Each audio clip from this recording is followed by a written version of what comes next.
This is Michael Brady, who attempted a prison escape that resulted in the death of 4 prison workers at Pascal Tank Correctional Institution in North Carolina. I stabbed him like 4 to 8 times. I hit Jeffrey Howe until he stopped moving.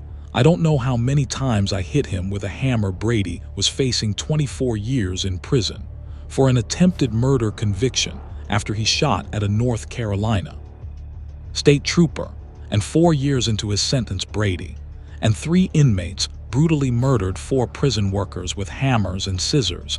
That man Michael Brady beat that man George like he was trying to bust concrete. Brady then tried to hop a fence, but then was captured at gunpoint.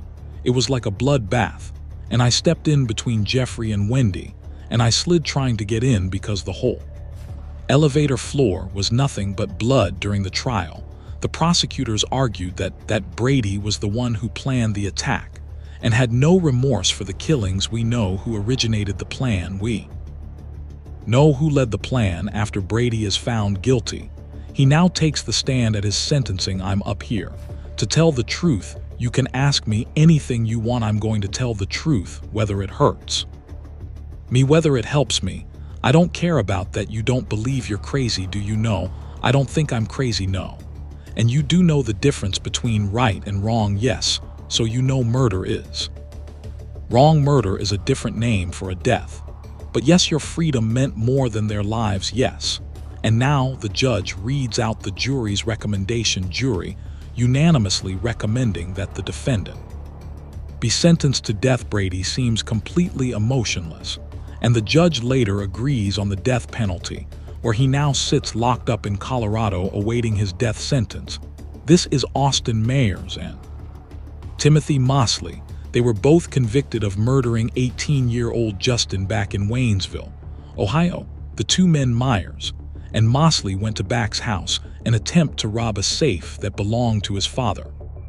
During the robbery, Back was strangled with a choke wire. The idea of strangling him that way, it would create no mess up, pretty much be an easier job to handle. Obviously, Justin was trying to put up a fight and he wasn't overpowering us. Justin Back was then stabbed 21 times until he died. Justin was trying to ask us why he was playing to stop and pretty much begging for his life. On trial, Mosley testified against Mayers to obtain a plea bargain where he pled guilty and was sentenced to life in prison. Finally, for Mayers, he takes the stand in front of the jury, asking them to spare his life for his family in hopes of avoiding the death sentence. If you choose for me to die, it's only going to cause more pain and suffering for another family, not me.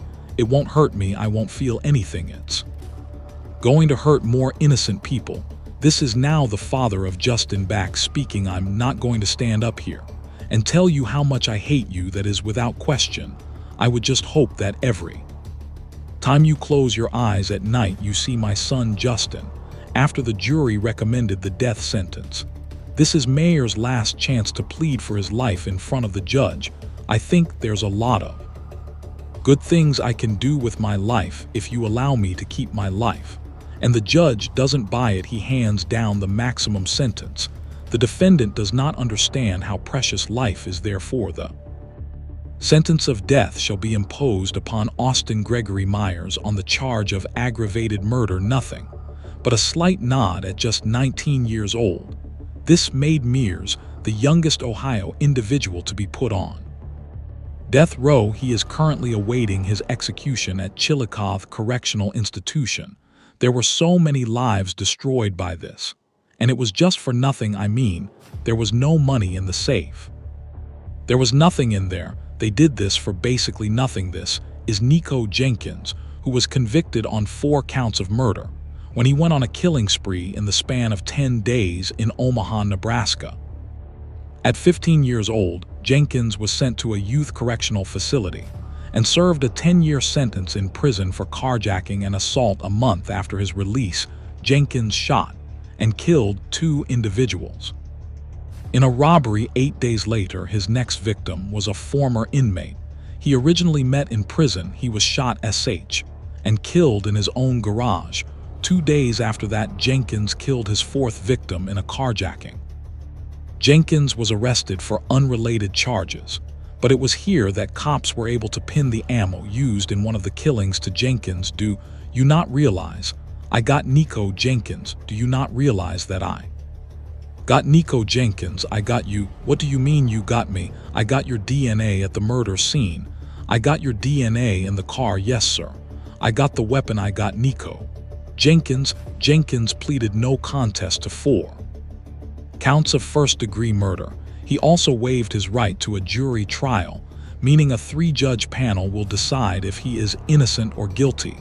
Each one of these murders was a deliberate and planned act. The victims were pre-selected, and the murders were purposeful. After Jenkins is found guilty of all 4 murders, he sits still with a little movement. And now comes his sentence.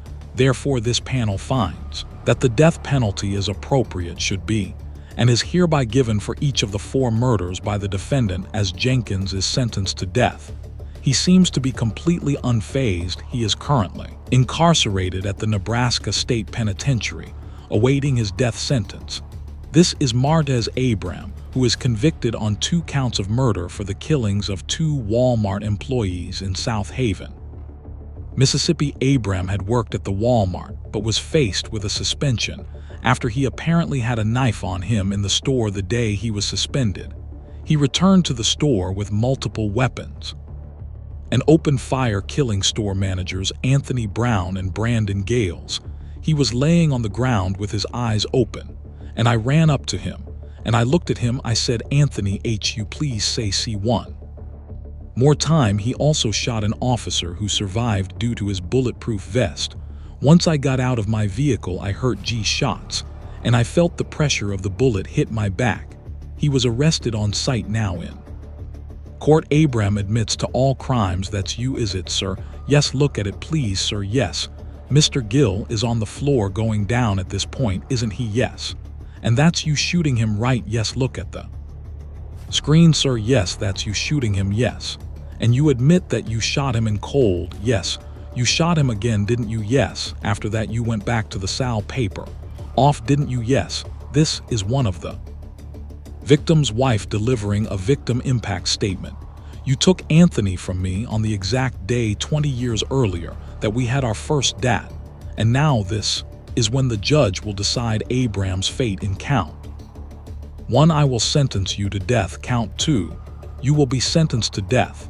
And count 3, you will be sentenced to life in the penitentiary, as Abram hears that he will be receiving the death penalty. He stands silently where he now sits on death row awaiting his execution. This is Marque Lloyd, who is convicted of murdering a police officer in Orlando, Florida. I'm faying, but something I have absolutely don't know nothing about, and they frame me. Lloyd was already on the run from the police after he killed his former girlfriend, who was pregnant with his child, a month later. Lloyd is spotted in a Walmart. You can see him walking in moments later. Orlando police, Lieutenant Deborah Clay pulls in. You can see her grab a cart and walk in. Reportedly, they cross paths every few minutes outside the store. Lieutenant Key was notified, and she tried to stop and arrest Lloyd when a shootout begun. Lieutenant Key was killed during the interaction, being shot 4 times following the murder. Lloyd took off again, which led to a 9-day manhunt where he was later found. During the arrest, he tried to escape, where he lost his left eye in the altercation. Here in court, Lowe took the stand. Reported he believed everyone was out to kill him, and I was just reacting there. I was just reacting. Even when they opened the door, I just reacted. I 5'2", just react. The jury then found him guilty. It really hurts deep down. And this is Lieutenant Claw's sister giving a victim impact statement. She stood in the place as my mother. When I didn't have one, I'll truly miss my sister. I truly miss her. And this is the moment that Lloyd hears that the jury unanimously recommends the death sentence. We, the jury, unanimously find that the defendant, Marque Floyd, should be sentenced to death. Lloyd seems to mouth something out to the public. A few moments later, Lloyd has an outburst. You've been trying to kill me. Try to, for murder. Why don't we remove Mr. Lloyd from the courtroom? The judge later agreed with the jury, and sent Lloyd to death, where he now sits behind bars waiting for his death sentence.